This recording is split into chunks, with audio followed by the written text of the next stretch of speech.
O et A, ce sont les groupes sanguins de ce couple de Lompré. De fait, des groupes sanguins incompatibles. Pourtant, Éric vit depuis 3 mois avec le rein de sa femme. Elle lui a fait don de son organe le 6 novembre dernier. Quelques mois plus tôt, les médecins évoquent la possibilité d'une greffe à partir d'un donneur vivant et d'un groupe sanguin différent. Seule condition, Éric doit se soumettre à un traitement pour réduire ses anticorps. France n'hésite pas une seule seconde. Pour moi, le fait d'être incompatible interdisait toute greffe.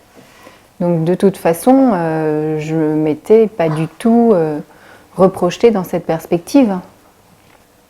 Et quand le médecin l'a dit, je pense que finalement ça avait fait son chemin pendant toutes ces années. Et puis voilà, donc c'était une évidence.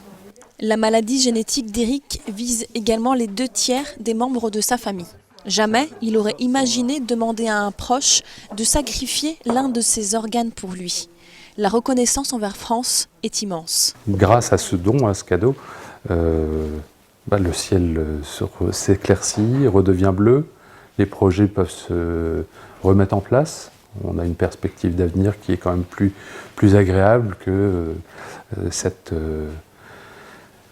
perspective qui aurait été sans la greffe d'une dialyse régulière et sur une durée très longue. Kitri et Octave, 2 de leurs 3 enfants, sont admiratifs face aux gestes de leur mère. Ça n'avait pas de prix, c'était un morceau de soi-même, donc c'était un peu comme si on donnait à la personne qu'on aime un morceau de soi-même pour dire qu'on est toujours ensemble. Pourtant, pour France, il ne s'agit pas d'un sacrifice. C'est un geste qu'on fait que pour ceux dont on est très proche, quoi. On ne va pas le faire pour quelqu'un. Il y a peut-être 4 personnes sur toute la Terre pour qui on pourrait faire ce geste. Un frère, une sœur, un conjoint, un enfant, et puis un parent peut-être. C'est tout, quoi. Je me dis, j'ai peut-être plus besoin de lui dire que je l'aime puisque je lui ai déjà montré. mais en fait, non. Je peux quand même encore lui dire. Aujourd'hui, Éric vit avec 3 reins. France n'en a plus qu'un seul.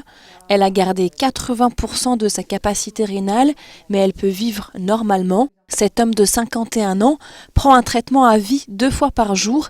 Éric peut finalement se projeter dans l'avenir. Sa femme peut en être fière. Son geste d'amour a donné un nouveau souffle à sa famille.